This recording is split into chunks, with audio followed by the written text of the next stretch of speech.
दवा एक्सपायर होती है,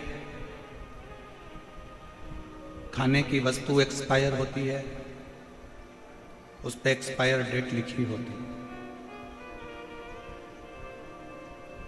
क्यों लिखी होती है?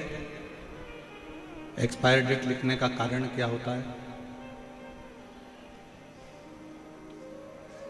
कि 15 तारीख को ये दवाई एक्सपायर हो जाएगी, तो 15 तारीख के पहले इसको खा लो।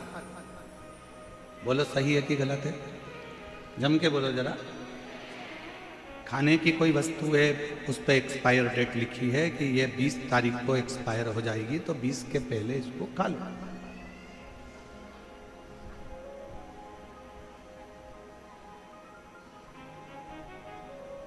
अब दवाई पर तो एक्सपायर डेट लिखी है कि इसको इतनी तारीख के पहले खा लेना। खाने के सामान पर, आटे की बोरी पर, दाल की बोरी पर, चावल की बोरी पर, कुरकुरे पर, वेपर्स पर, सब पर, बिस्कुट पर, सब पर एक्सपायर डेट लिखी हुई है कि इसको इससे पहले खा ले।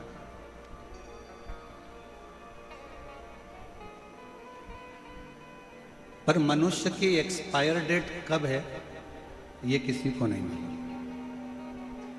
दवाई एक्सपायर हो उससे पहले खा लो, दाल एक्सपायर हो उससे पहले पका लो, और आप एक्सपायर हो उससे पहले शंकर का नाम गा लो। इससे बढ़कर कोई फिर मौका मिलेगा नहीं मिलेगा।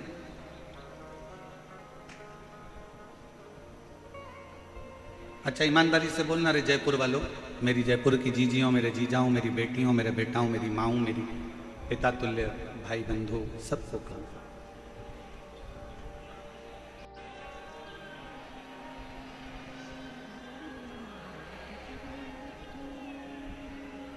ये मौका क्या बार बार मिल सकता है? और अभी की हालत देखकर तो ऐसा लगता है कि दूसरी बार मिलना भी कठिन हो जाएगा।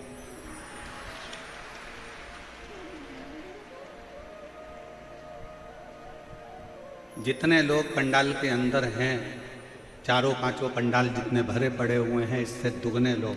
हम तो सोचे थे कि कल तुम चले गए होगे, पर क्या पता था कि तुम यही रहोगे।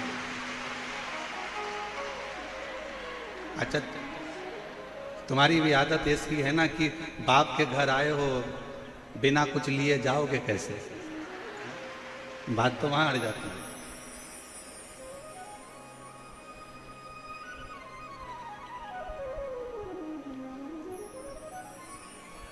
तुम्हें पता था कि कथा चालू हो जाएगी? हैं? पक्के जादूगर हो तुम लोग।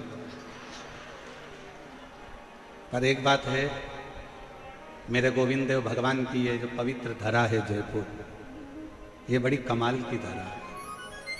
ना जाने इसमें कौन सा जादू है कि वो अपने आप बंसी की तान पर कुछ ना कुछ करा ही दे।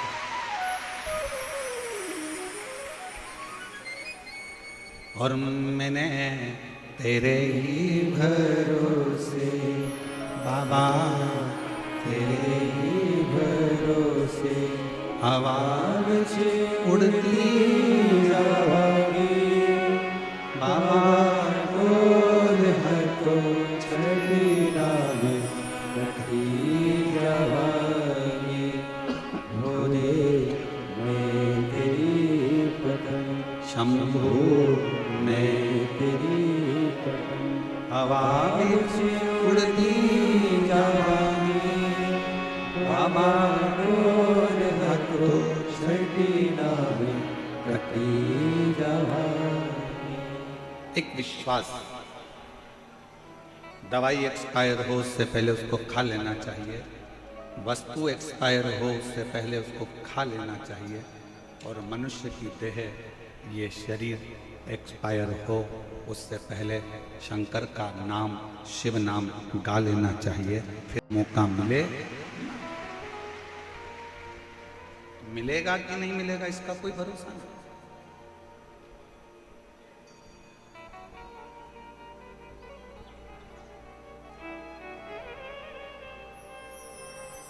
ये शिव की उदारता से, ये शंकर की करुणा से प्राप्त होगा। ईसर गोरा शिव महापुराण की कथा कहती है कि भगवान से रोज प्रतिदिन प्रार्थना करा,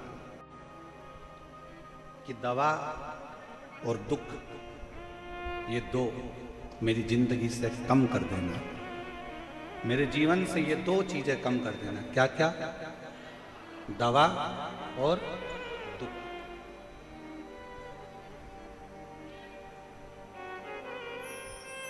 और ये कोई कम नहीं कर सकता तेरे से।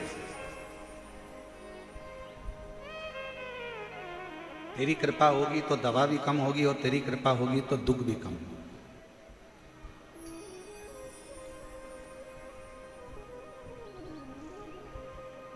एक डॉक्टर के पास गए और उसने दवाइयां दी, ढेर सारी दे दी, ये वाली भी लेना, ये वाली भी लेना, ये वाली भी लेना।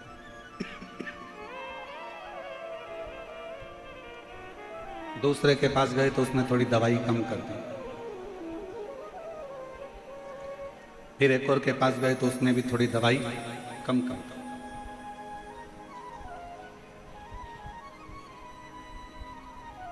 कोई अच्छा डॉक्टर मिल गया और अच्छे डॉक्टर ने जांच करा, और जांच करने के बाद देखा कि इसको कौन सी दवाई की जरूरत है, वही दवाई एक दे दी जाए जिससे ये ठीक हो जाए।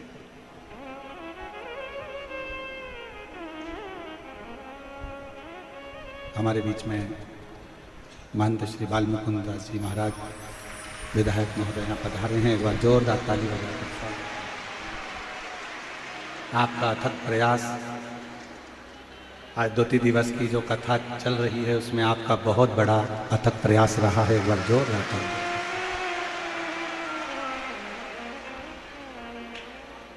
और आपने तो कल मंच से ही कह दिया था कि कथा चालू रखिए, और कथा होगी।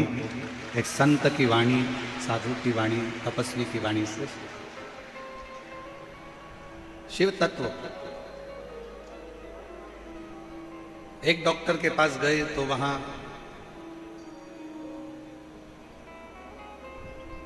उसने कोई दवाई ज्यादा दी होगी, दूसरे ने कम दी होगी, तीसरे ने कम दी होगी। कोई स्पेशलिस्ट ढूंढा,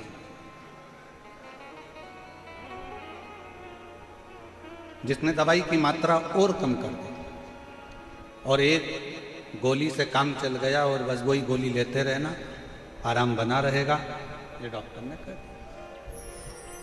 एक गोली ले। वेद व्यास जी महाराज ने भी अपनी 18 पुराण की रचना करी, और 18 पुराण में से एक पुराण शिव महापुराण को ऐसा बना दिया कि ये वो टेबलेट है, ये वो गोली है कि इस शिव महापुराण को सुनते रहना तो जिंदगी के सारे दुख अपने आप कटते चले, अपने आप कटते। ये वो टेबलेट है।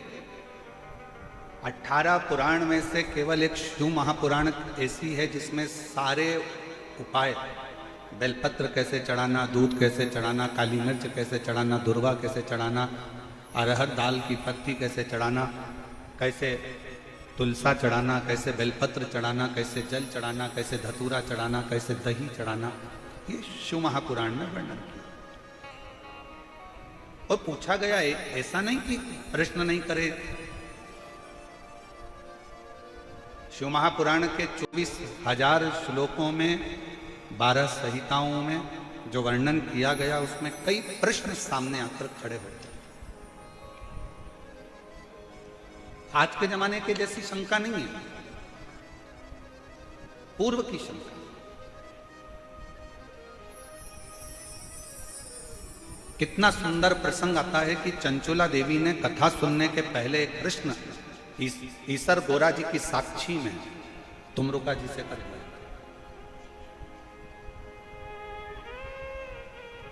और ईसर गोरा जी की साक्षी में चंचुला देवी ने प्रश्न किया था कि एक संसार की जन्म लेने वाली एक नारी, संसार में जन्म लेने वाली एक स्त्री, संसार में जन्म लेने वाली एक कन्या, संसार में जन्म लेने वाली एक लड़की के जीवन का सबसे बड़ा धन कौन सा? कौन सा धन? एक लड़की के जीवन का सबसे बड़ा धन कौन सा है? और दुनिया के लोगों ने शिव महापुराण को अच्छे से अध्ययन नहीं करा तो उन्होंने बहुत कुछ छुपाया। कई लोगों ने तो शिव पुराण को जाना भी नहीं सही से और उस पुराण पर लोगों ने आक्षेप भी लगाया। कौन सा धन एक लड़की के लिए, एक महिला के लिए, एक स्त्री के लिए, चंचुला देवी पूछती है कि एक स्त्री का सबसे बड़ा धन कौन सा है? और आप सब आश्चर्य करेंगे कि गुरुजी ऐसी बात करते हैं कि दुनिया का सबसे बड़ा धन एक लड़की के लिए, एक स्त्री के लिए, तुमरुका जी ईश्वर और गोरा जी के साक्षी में कहते हैं दुनिया का सबसे बड़ा धन एक लड़की के लिए, एक स्त्री के लिए शिक्षा है, और उससे अच्छा धन दुनिया में कोई नहीं। शिक्षा से बड़ा कौन सा धन होगा?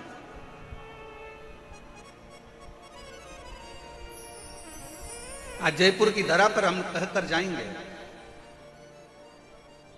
आप बेटों को जितना पढ़ाओ ना उससे दुगना अपनी बेटी को पढ़ाना। आज जयपुर की धरा से, राजस्थान की इस पवित्र भूमि से हम कहकर जाएंगे तुम बेटों को जितना अध्ययन कराओ उससे दुगना बेटी को पढ़ाना। और याद रखना, बेटी की शादी जब करो ना तो कन्यादान देने की जरूरत ना पड़े, बेटी को शिक्षा का दान ऐसा देकर भेजें। अपनी बेटी में वो शिक्षा देकर भेजना, उसको संस्कार देकर भेजना, उसको अच्छे कॉलेज में, अच्छे स्कूल में अच्छी एजुकेशन उस बेटी को कराना। स्वामी विवेकानंद जी को भी जन्म देने वाली एक स्त्री है, रामकृष्ण परमहंस को भी जन्म देने वाली एक स्त्री है, मीराबाई को भी जन्म देने वाली एक स्त्री है, कर्माबाई को भी जन्म देने वाली एक स्त्री है, महाराणा प्रताप जी को भी जन्म देने वाली एक स्त्री है, छत्रपति वीर शिवाजी को भी जन्म देने वाली एक स्त्री है। अगर नारी उच्च शिक्षा को ग्रहण करती है और कोई अच्छे गुरु के सानिध्य में रहकर जब वो शिक्षा ग्रहण कर लेती है तो जीजाबाई, अहिल्याबाई, झांसी की रानी लक्ष्मीबाई जैसी जन्म लेकर अपने बच्चों को जन्म देती है। मत दो कन्यादान, तुम कुछ भी कन्यादान में तुम्हारा मन पड़े, फ्रिज मत देना, कूलर मत देना, एसी मत देना, डनलप का गद्दा मत देना, सोफा सेट मत देना, पलंग मत देना, तुम बेटी की कन्यादान में कुछ मत देना। पर बेटी से निवेदन है कि आप अपनी बेटी को इतना पढ़ाओ, इतना अध्ययन कराओ, इतनी विद्या अध्ययन कराओ कि उसको, उसकी शिक्षा ही उसका कन्यादान है, उसकी शिक्षा उसका कन्यादान। क्या है रतन? ईश्वर गोरा जी की साक्षी में जरा विचार करिएगा, कितना सुंदर प्रसंग आया है। आपको मालूम है कन्याकुमारी गए हो कभी? कौन कौन गया? हाथ उठाओ जरा। गए हो? कन्याकुमारी में कन्याकुमारी माता का मंदिर है कि नहीं? जम के बोलो जरा। है ना? क्यों है? किस लिए? ये शिव महापुराण की कथा कहती है जब बाणासुर ने पार्वती जी के भाई को गलत संगत में लेकर चले गया, और गलत संगत में पार्वती जी के भाई को जब गलत संगत में लेकर गया और उसको गलत संगत में डालकर एक दिन माता पार्वती के भाई हिमालय राज के पुत्र का जब संहार कर दिया, उसने नहीं मारा पर उसने अपनी चाल से, अपनी रचना से उसने पार्वती जी के भाई को मरवा दिया, हिमालय राज के पुत्र को मरवा दिया।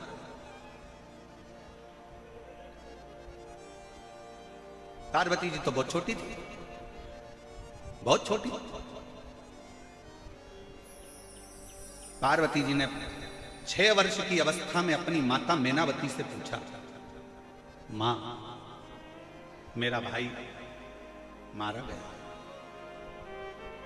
मां, पिता हिमालय राज, मैं जाकर स्वयं बदला लूंगी। हिमालय राज ने कहा बदला लेने के लिए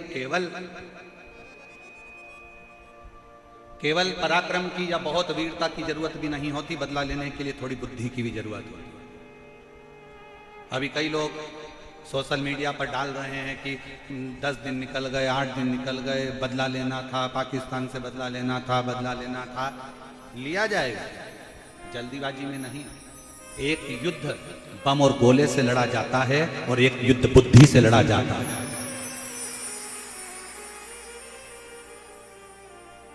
एक युद्ध हथगोलों से लड़ते हैं, एक युद्ध बंदूकों से लड़ा जाता है, तोपों से लड़ा जाता है, गोलियों से लड़ा जाता है, और एक युद्ध बुद्धि से लड़ा जाता है।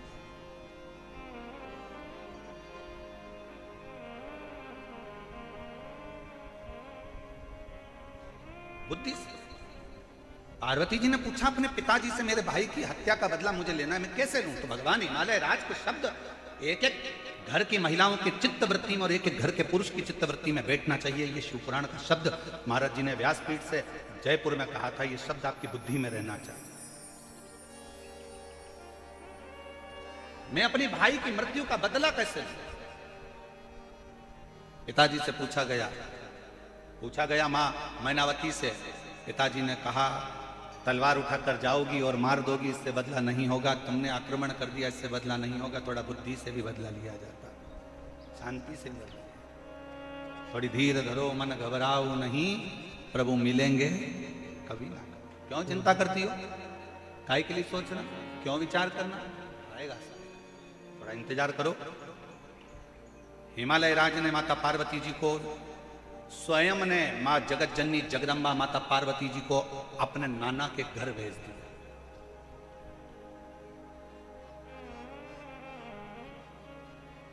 पार्वती जी को अपने नाना के घर भेजा। कौन है पार्वती जी के नाना? मैनावती के पिताजी कौन है? पितृलोक में रहने वाले पितर, क्योंकि पितरों की 3 लड़कियां थी, मैना, धन्या और कला। विद्येश्वर संहिता शिव महापुराण में वर्णन किया गया। पितरों की 3 कन्या, मैना, धन्या, कला बैठी हुई थी। उठी, सनकादि ऋषि तप कर रहे थे, वहीं से निकल कर चली गई। उनका जो लहंगा था उसमें रतन जड़े हुए थे। वो रतन जड़ने के कारण सनत कुमारों की जंघा पर चोट लगी, और जंघा पर जब चोट लगी तो वो जंघा छिला गई। सनत कुमार को क्रोध आ गया और उन्होंने क्रोध में आकर कह दिया कि तुम पितरों की 3 बेटियां हो, पितृलोक में रहती हो, और पितरों के धाम में रहने के बाद भी, जहां इतनी शिक्षा है, जहां इतना अध्ययन है, और वहां रहने के बाद भी तुम मेरा अपमान कर दी। मैं तुम्हें श्राप देता हूं कि तुम मृत्यु लोक में जन्म लोगी, तीनों की तीनों मृत्यु लोक में जन्म। तो तीनों ने क्षमा मांगी, हमको क्षमा कर, हमारा कल्याण कैसे होगा? तो कहा, तुम तीनों पृथ्वी पर तो जन्म लोगी, पर तुम तीनों की गोद में 3 देवियां खेलेंगी। मैना की गोद में पार्वती जी खेली, धन्या सुनैना बनी, जिनकी गोद में सीता जी खेली, कला कीर्ति बनी, जिनकी गोद में राधा जी खेली। ये 3 कन्या 3 देवियों की गोद में। और कथा के दूसरे दिन आपको कहा था कि बच्चों का सबसे बड़ा शिक्षा का केंद्र अगर कहीं पर है तो घर के बुजुर्गों के पास में है। दादा दादी अपने पोता पोती को सिखा देते हैं अगरबत्ती पकड़ना। दादा दादी अपने बच्चों को सिखा देते हैं पोता पोती को आरती करना। भले दादा दादी कुछ नहीं दें अपने पोता पोती को, पर मेरा निवेदन है, जितने बाहर रहते हो, जितने पुणे मुंबई में रहते हो, जितने दूर दूर देश में रहते हो, उनसे निवेदन है, साल में कम से कम एक बार अपने को अपने गाँव जरूर आना चाहिए और अपने दादा दादी के पास अपने पोता पोती को जरूर रखना चाहिए। शिक्षा का केंद्र बिंदु है घर के बुजुर्ग, नाना नानी, दादा दादी। बच्चों को साल में एक बार नाना नानी के घर पे भी जरूर लेकर जाओ। बच्चों को एक बार दादा दादी के पास जरूर लेकर जाओ। वो बैठेंगे, दादा दादी कुछ नहीं देंगे तो उनको सिखाएंगे। दादी पलंग पर सो जाएगी और बच्चे से कहेगी, पोते से, छोटा सा पोता है 3 साल का 4 साल का, और इतने से पोते से दादी कहेगी, चल मेरे पांव दबा,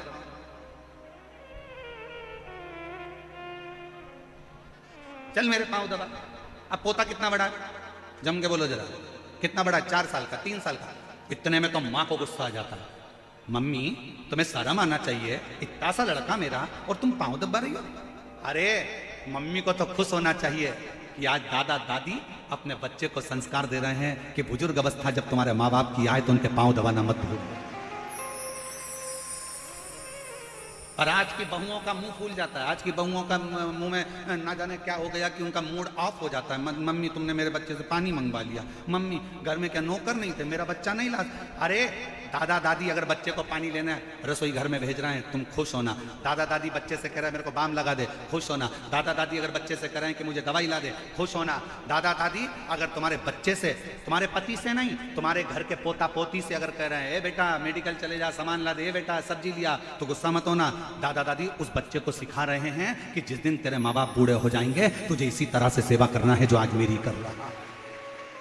पर हमारी रीत उल्टी हो गई साहब, हमने उल्टा सोचना चालू कर दिया। मम्मी मेरे बच्चे को काम मत बता, मम्मी मेरे बच्चे को काम मत बता।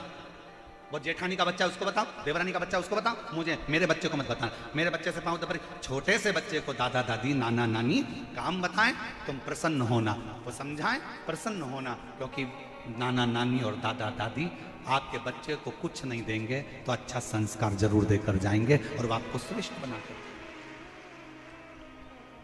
बुरा मत मानिए। और यहां अगर कोई जीजियों को मेरी बात का बुरा लग रहा हो तो मैं क्षमा चाहूंगा इस बात के लिए। अगर हमारी वाणी से अगर आपको ठेस पहुंच रही हो ना तो क्षमा चाहूंगा, पर निवेदन है दादा दादी के पास, नाना नानी के पास बच्चों को लेकर जाए, लेकर जाए जरूर। उनको जो शिक्षा मिलेगी वो दुनिया में कहीं नहीं मिलेगी। शिव महापुराण की कथा कहती है पार्वती जी को उनके नाना जी के घर शिक्षा ग्रहण करने के लिए भेजा था। अगर तो कोई तुमसे पूछे कि पार्वती जी के गुरु कौन थे तो कहते ना उनके नाना नानी, पितरलोक में जो विराजमान थे वो उनके नाना नानी स्वयं गुरु थे पितृलोक में। 4 वर्ष की पार्वती जी को भेज दिया नाना नानी के घर में। नाना जी की गोद में एक दिन पार्वती जी बैठी थी, पितरों की गोद में बैठी थी, तो नाना जी ने पूछ लिया पार्वती से, गौरा कहते थे पार्वती, हिमालय सुता कहते थे पार्वती, पूछ लिया हे हिमालय सुता, हे गौरा, आज तुम्हें नाना नानी की कैसे याद आ गई, कैसे आई? पार्वती जी कहने लगी मेरे भैया को मारा गया है छल से और मुझे आपसे कुछ विद्या ग्रहण करना है। कहा क्या विद्या चाहिए? चलो मैं तुम्हें लेकर चलता हूं। पितृ लेकर गए और समुद्र का वो पवित्र तट पर बिठाकर जो शिक्षा देना प्रारंभ करा। कुमारी अवस्था में जो शिक्षा मिली वहीं पर कन्या कुमारी के रूप में मेरी मां जगत जननी दुर्गा भवानी विराज, शिक्षा की देवी के रूप में बल मिला। आखिरी में भाई का बदला तलवार से नहीं लिया गया, आखिरी में तलवार से बदला नहीं लिया गया, केवल वाणी से बदला ले लिया, वाणी से।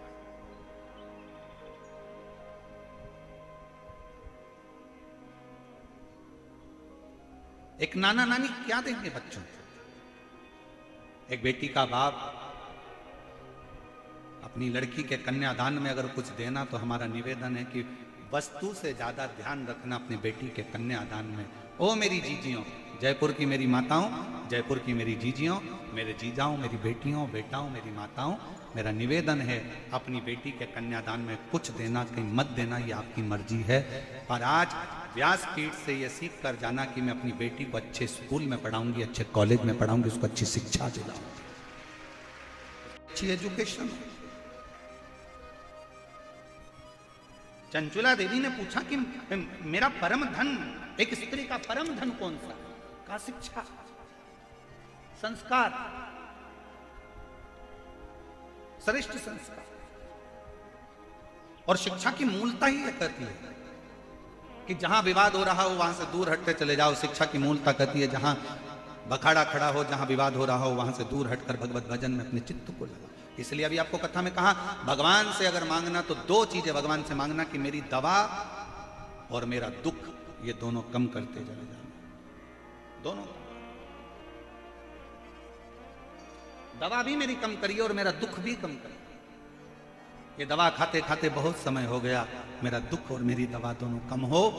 उसी तरह वेद व्यास जी महाराज ने 18 पुराण की रचना करते समय शिव महापुराण को वो दवा का रूप दिया, वो दवाई बता दी शिव पुराण में।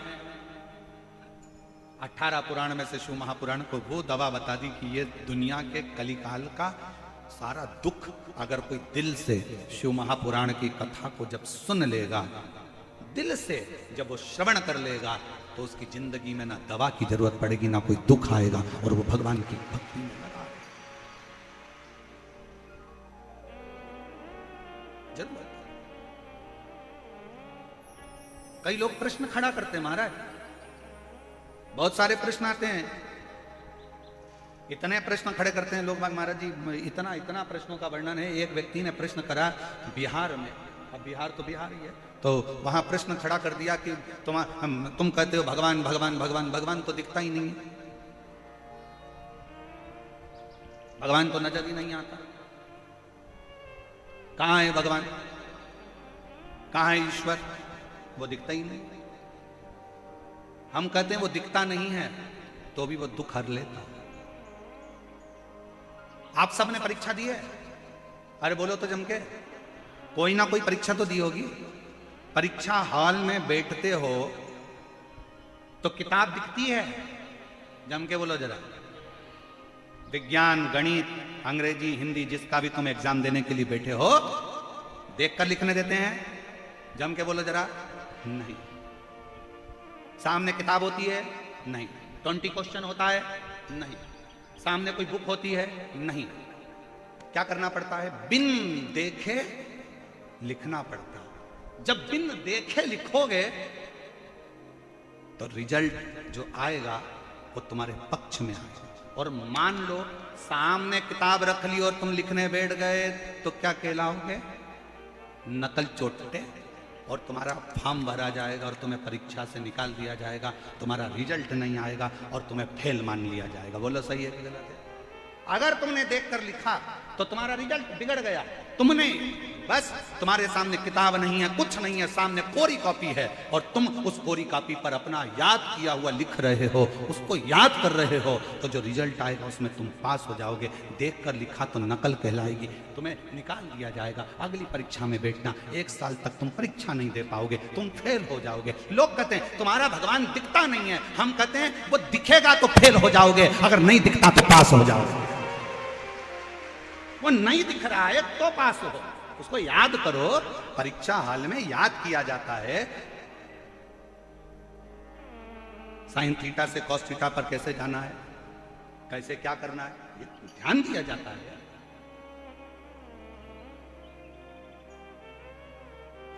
किस तरह से अध्ययन करना है ये उसके स्मरण में लिया जाता है। उसको उसके सामने बुक नहीं होती, उसको याद करो। याद कर कर फिर लिखोगे कॉपी में तो रिजल्ट भी अच्छा आएगा। और तुम उसको याद तो करो, वो सामने हो तो कहां कहां।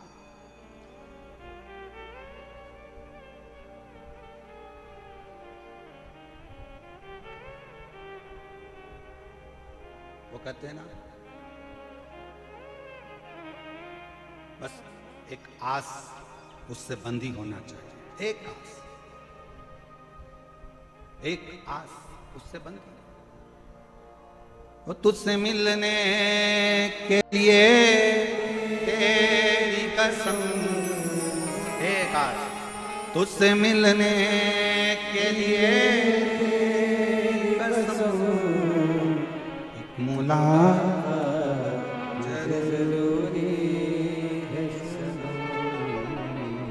सही बताएं ना तो कल आप लोगों की दशा इसी गाने पर फिट थी।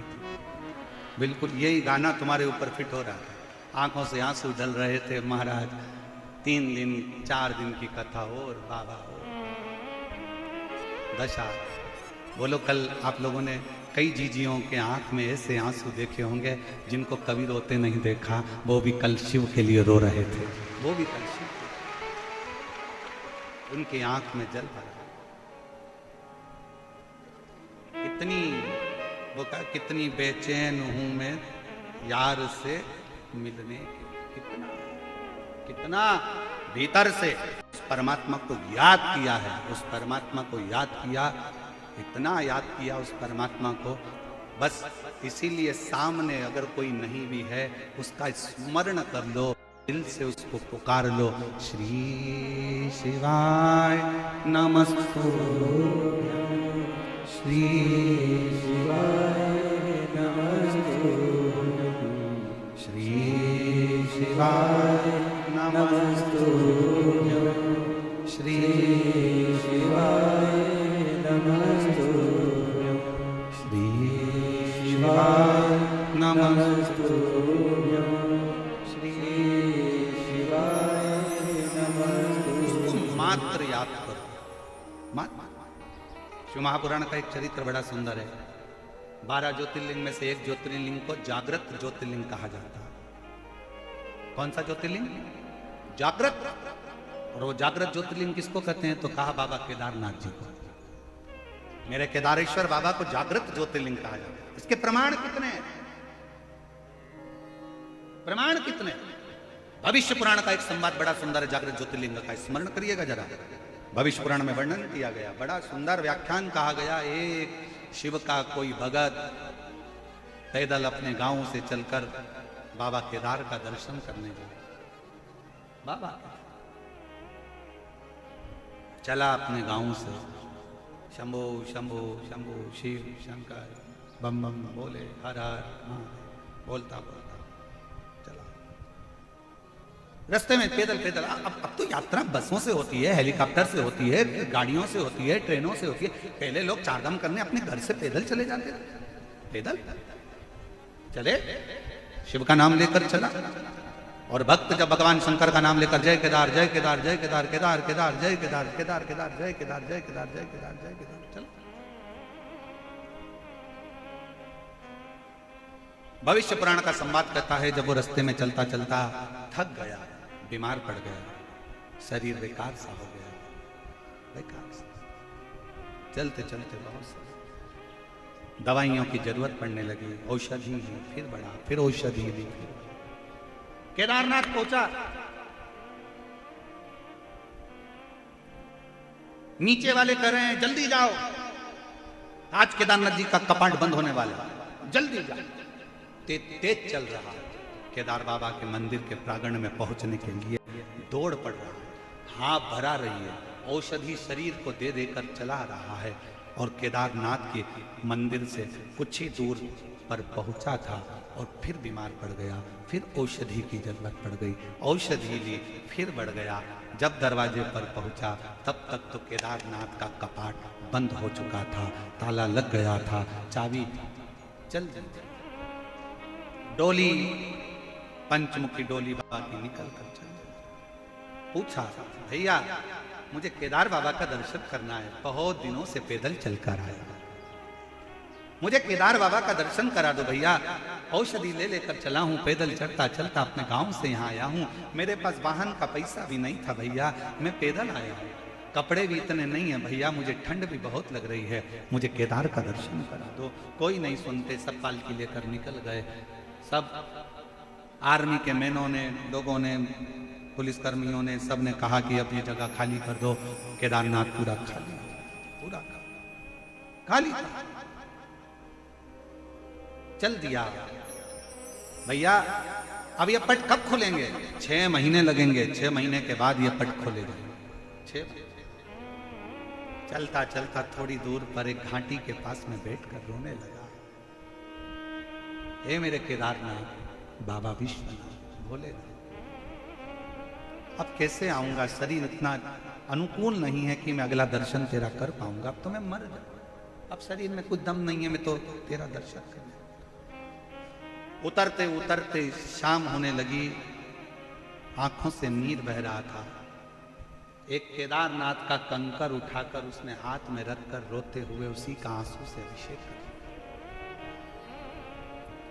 शाम के समय मेरा भोलेनाथ एक संत का रूप रखा, मेरे शंकर एक संत का, एक शिव का रूप रखकर, और शंकर भगवान शिव संत का रूप रखकर आकर बोले, बाबा क्या बात है, क्यों रो रहे हो? केदारनाथ जी का दर्शन करने आया था, मेरा केदार तो पट बंद हो गया, 6 महीने बाद खुलेगा, मैं बीच में बीमार बहुत पड़ गया तो चढ़ने में नहीं आ पाया, पट बंद हो गया, 6 महीने लगेंगे, अब तो बंद हो गया। भगवान कहते हैं चिंता मत करो, तुम एक काम करो, दवाई ले लो, औषधि ले लो, भोजन करो, मेरे आश्रम में आराम से सो, ये मेरा आश्रम है बाजू में, चलो। हाथ पकड़ा भोलेनाथ जी ने और ले गए आश्रम में बिठा दिया, चल बैठ, भरपेट भोजन कर, भरपेट भोजन कराया, औषधि खिलाई, चलो सो जाओ, मैं तुम्हें कल दर्शन कराऊंगा, ये मेरा वचन है कि कल तुझे दर्शन होंगे, मेरा वचन।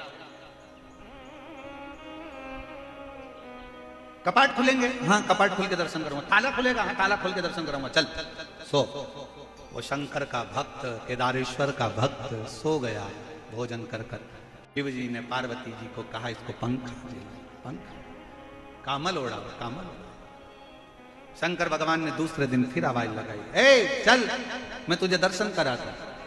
जो लेकर गए, कपाट खुला था, मंदिर के अंदर ले जाकर बाबा ने खड़ा कर दिया, दर्शन केदारेश्वर, केदारेश्वर की आंखों से जल बहने लगा। पंडित जी तो बोल रहे थे कि 6 महीने बाद कपाट खुलेगा, तुमने तो मुझे दूसरे दिन ही दर्शन करा दिया।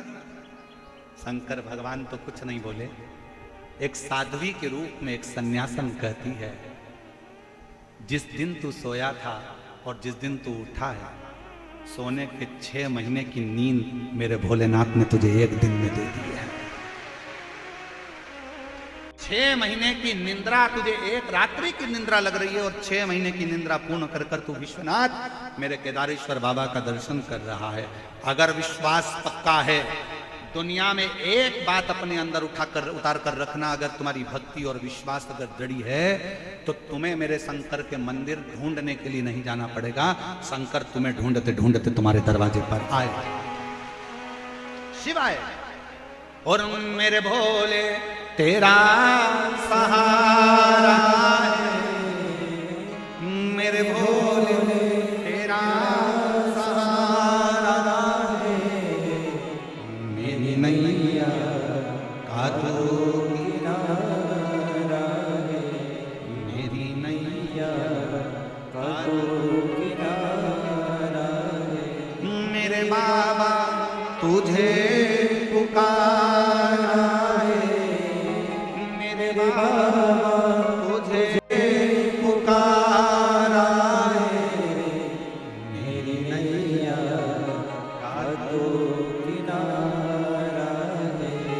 आप उसको बजते रहो, श्री शिवाय नमस्तुभ्यम बैठ कर जपते रहो, तुम उसको पुकारते रहो, तुम उसके दरवाजे तक जाते रहो, तुम उसकी चौखट का स्मरण करते रहो। तुम्हारे घर के नजदीक में जो शंकर का मंदिर हो सब दूर जाना छोड़ जाए, और अपने घर के पास के शंकर के मंदिर जाना मत छोड़ना, वहां जाते रहो, जाते रहो, उसका फल मिलेगा। एक पत्र अच्छा है,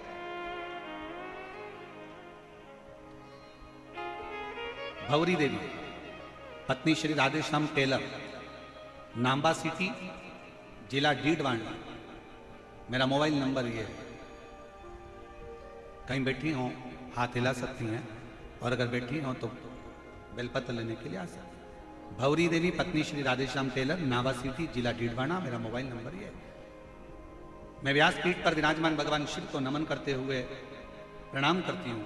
पंडाल में बैठकर शिव महापुराण की कथा सुनने का क्या फल है, शिव जी के मंदिर में झाड़ू और पोछा लगाने का क्या फल है, शंकर को 1 लोटा जल चढ़ाने का क्या फल है, बताना चाहता हूं। मेरा बेटा मुकेश कई सालों से सरकारी नौकरी के लिए प्रयास कर रहा था, संयोगवश सफलता हाथ नहीं लगी तो वह हताश हो गया।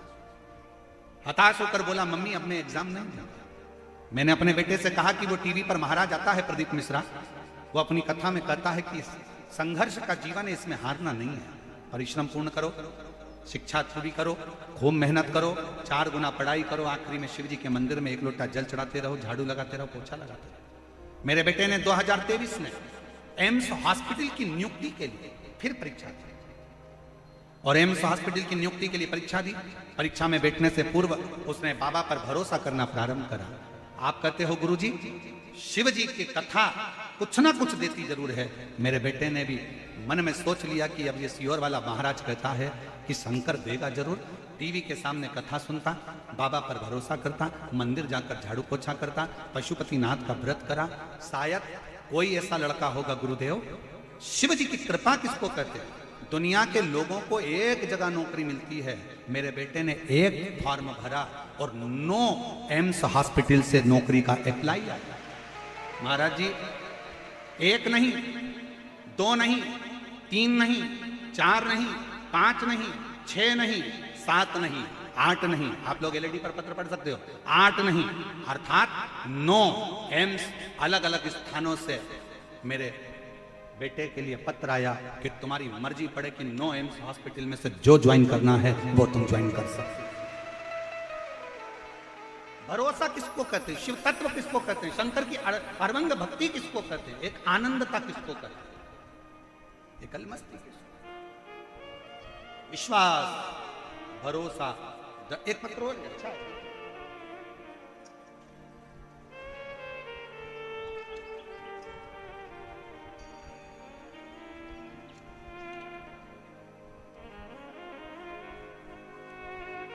मेरा नाम कविता कंवर, पत्नी फूलदीप सिंह कंवर। मेरा मोबाइल नंबर ये है, निवासी तुंगा, तहसील बस्सी जिला जयपुर राजस्थान से।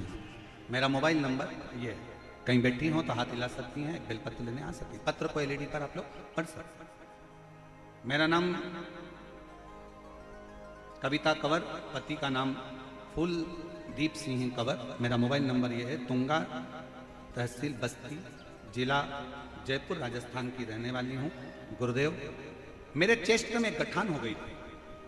डॉक्टर को दिखाया तो डॉक्टर ने उस गठान की जांच के अंकुर बताया कि ये अच्छी नहीं है, इसका ऑपरेशन करा लीजिए और उसके बाद में फिर दवाइयों के अनुसार आप चलते रहे। ये गठान तुम्हारे चेस्ट में ठीक नहीं। मैं घबरा गई। डॉक्टरों ने कह दिया कि इसके ऑपरेशन की बहुत ज़रूरत है। हम लोग परेशान हो गए और डॉक्टर कह रहा है कि ये गठान ठीक नहीं है, इसका ऑपरेशन शीघ्र से शीघ्र करो। तभी मेरी एक बहन ने कहा तो चिंता मत कर, टीवी पर शिव पुराण की कथा आती है, डॉक्टर से दवाई ले। सियोर वाला महाराज कहता है कि डॉक्टर भी शंकर का एक रूप होते हैं, वो जैसा बोले वैसा कर। ऑपरेशन की तारीख भी लेकर आ, दवाई भी लेकर आ। डॉक्टर ने ऑपरेशन की तारीख दे दी, दवाई लेकर आ गए और ऑपरेशन की तारीख का इंतजार करते। उससे पहले मेरी जीजी ने कहा कि अपन सब सीहोर चलते हैं, वहां से कंकर शंकर की पूजन कर कर रुद्राक्ष लेकर आते। रुद्राक्ष लेकर आए, पानी में गलाते, शिव जी को चढ़ाते, पानी पीते और बाबा के मंदिर में झाड़ू लगाती, पोछा लगाती, बाबा का श्रृंगार करती और बाबा का श्रृंगार कर कर जल लेकर नंदी के पास बैठकर शिव जी से प्रार्थना कर कर पी लेती। उसी जल को थोड़ा सा चेस्ट पर लगा लेती, 5 बार मंत्र श्री शिवाय नमस्तुभ्यम का नंदी के कान में बोलकर आती और बाबा से कहती मेरी दुख को मिटाना, बड़ी बीमारी के चांस बताएं। बाबा ने ऐसी कृपा करी, जब मैं ऑपरेशन के लिए गई तारीख पर, उस समय डॉक्टर ने देखकर कह दिया कि आपको ऑपरेशन की जरूरत नहीं है, आपकी गठान पूरी तरह से गल चुकी है, आपको ऑपरेशन की जरूरत नहीं है, गठान गल चुकी है, आप घर जा सकते। एक शिव की भक्ति, एक शंकर की कृपा और एक आपका विश्वास, आपका भरोसा।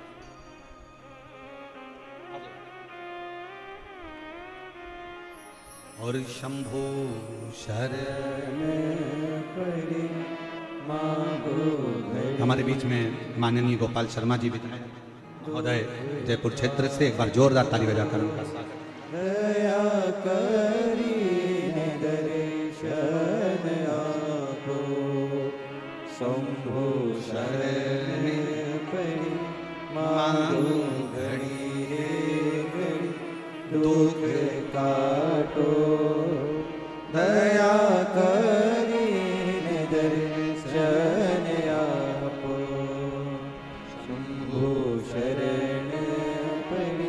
आप जितना विश्वास शंकर पर करेंगे, शिव आपके सम्मुख में होंगे, उसका भरोसा भरोसा कितना भरोसा भविष्य पुराण कहती है, कितना भरोसा होगा उस शिव भक्त का जिसके लिए स्वयं शंकर भगवान अपना मंदिर छोड़कर बाहर आकर, अपने मंदिर से बाहर निकलकर और स्वयं कहते हैं कि तू आराम कर, विश्राम कर, भोजन कर, सो, कल मैं तुझे दर्शन कराऊंगा। और मेरे शंकर भगवान ने उसकी ऐसी नींद लगाई कि 6 महीने की एक रात्रि कर।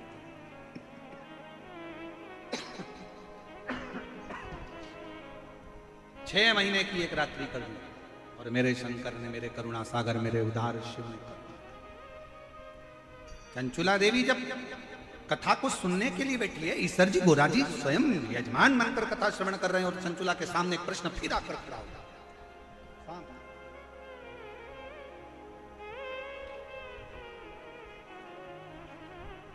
कहा